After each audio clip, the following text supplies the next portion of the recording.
And welcome back, ladies and gentlemen. I know many of you are very discouraged because football season has started and your team has already lost their first game, okay?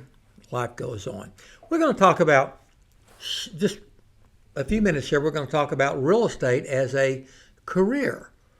Been doing it many years. Is real estate a good career or not? Now, I'm going to make a lot of owners unhappy.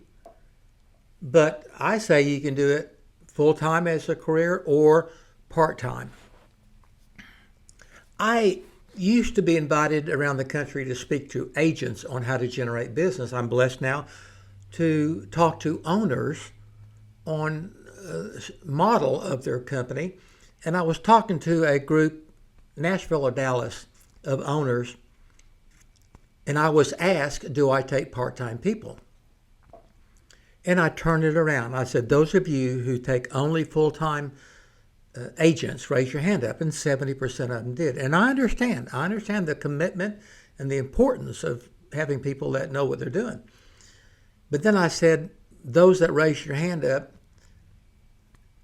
tell me if your bottom quartile does less than 10 transactions a year. And they all raised their hand up.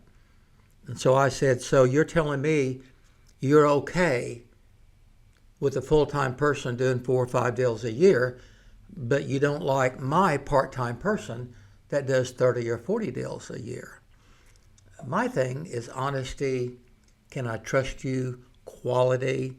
I've said for 10, 15 years now, I put quality over quantity. If you're honest and I can trust you, and I've got several companies, different companies, but my real estate franchise, my main thing is honesty.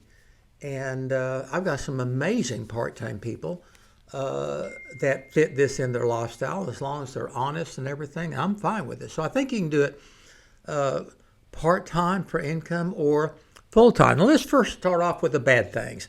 There's only 3 things that come to my mind. I really don't think there's anything bad. We talk about the money. Total cost to get licensed in real estate, and this varies around the country. In Louisiana, I'm going to say ballpark $1,000 to $2,000 total to get legal licensed in real estate. Now, that's on the basis of going to an online school, not taking a live class. Live classes are great. The online classes are much less expensive, but I'm going to say $1,000 to $2,000 for the class, take the test, and then joining the local boards and errors and omissions and all the stuff you have to do. Now, some areas of the country, it's probably $2,000 to $3,000, but still, that amount of money. Hey, you know what it costs to be a licensed massage therapist? Or anything else. It costs a whole lot more. But there is expenses, and there's some expenses monthly and renewals. But to me, if you're actively doing some real estate, it's not an issue. Money is not an issue. And your money goes out in 3 stages. I tell people, if you think you really would like to pursue a career in real estate, then take it one step at a time. Go to the school, pass the school test, go take the examination wherever you have to go, whatever city. Pass that, then you can typically do a couple different things. You can say, okay, I did all that, got it out of the way, I'm not ready right now, so you want to go inactive? And go inactive and wait until you're ready to go. You can go ahead and jump in and do it. There are other companies. I've got another company, it's a referral company where people can go in, it's very inexpensive and get paid for referrals. So your money goes out in 3 stages. The money side, commissions. Real estate is paid on commission, so you only get paid when you close a transaction. That's kind of common sense. The only other thing I can think of negative, there's some stress, okay? You have a buyer and seller, you've contract, they're ready to close it, you've got it set up for closing that day, and all of a sudden, the sellers have already packed up, U-hauled, moved out, And all of a sudden your buyer says, we've thought about this and we've changed our mind. Okay, there is stress in real estate, but there is stress. Tell me that you have not had stress in your life, okay? If you run it right, do it right, and you're honest and you're trained and you learned, you can handle that. I don't know of anything else negative, really. The good things about real estate, number one, in my opinion, flexibility. It gives you flexibility in your life. I don't know how many people have joined my company because they've got kids and school and cheerleading and football and all that, and they need the flexibility. Guys like to hunt and fish and everything, so it gives you flexibility in your life. You control how much you want to do and how often you want to work. You can make money in real estate. Now, in Louisiana, where I'm at, the average agent in Louisiana, the state of Louisiana, statistics say they make an average of, or the median income is about $75,000, the agent's part in Louisiana. I think in the nation it's around $85,000, but that varies so much. The average home in Louisiana is a ballpark $250,000. There are states and cities and areas where the average home sale is $500,000. And you take a basic commission on a $500,000 home versus a $250,000, that's twice as much, okay? And my answer, I am obsessed with fairness. I am obsessed with everybody being treated fair. I like it because it's fair. You build that business up. If you have an 8-to-5 corporate job, how many times does the corporate headquarters in God knows where say, okay, we need to lay off some people. Let's lay off 50 people in every state or something or another. You're a number. They don't care. I've had people around here, good friends, been supervisors at big companies making six figures plus, got laid off just because they were a number. Real estate is fair. You build that business up.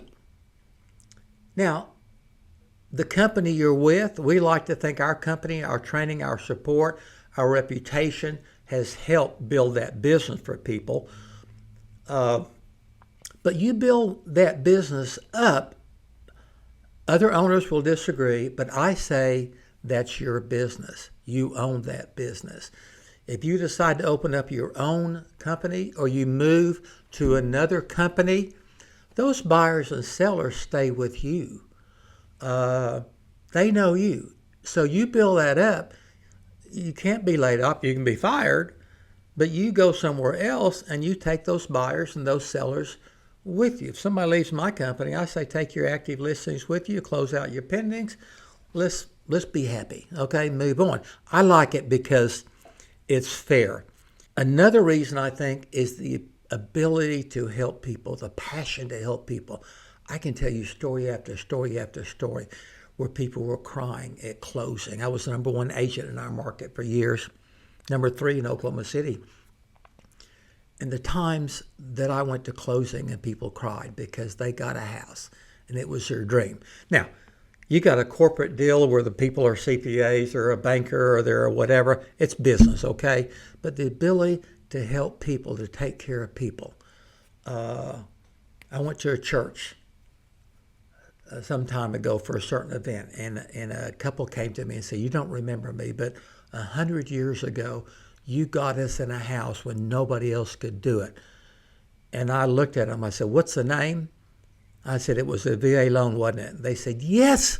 And I said, I remember because I lost a lot of money on you making all that work.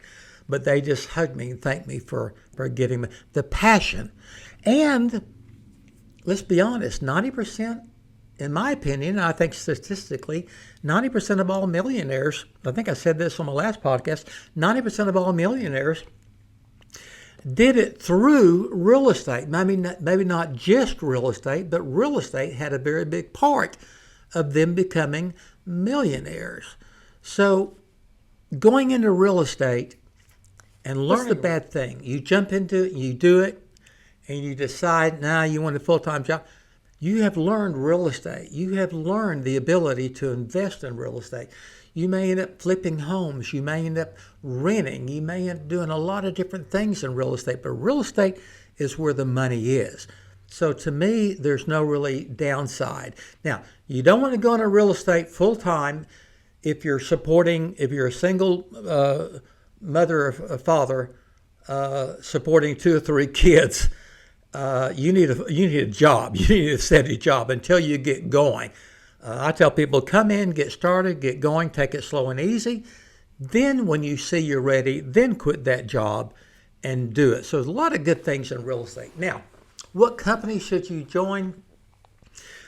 Most companies are really good companies, and it's not that any company is better or worse. We're just all different, and people need different things.